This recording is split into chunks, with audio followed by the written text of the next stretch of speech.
এখানে আসার পরপরই আমরা চলে গিয়েছিলাম দেইচেংহো লেক এবং তার কাছেই দেইচেংহো ইকো পার্কে।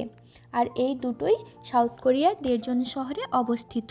প্রথমে গিয়ে আমরা পার্কটিতে গিয়েছিলাম, আর এই পার্কটি দেইচেংহো লেকের তীরে অবস্থিত। আর এই পার্কটিতে গিয়ে আমার ওখানের ভিউটি দেখে ছোটোবেলার গল্প বইতে পড়া ওই রূপকথার জায়গার মতো লেগেছিল।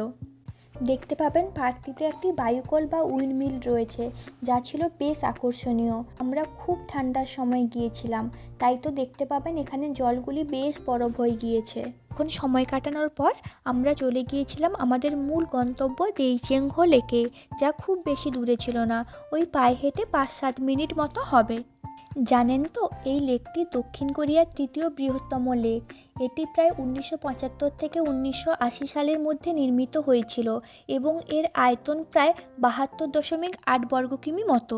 তবে এটি মানুষের নির্মিত কৃত্রিম জলাধার, আর এই লেকটি দেজোন এবং চেওংজু শহরে মানুষের জন্য জল সরবরাহ করে।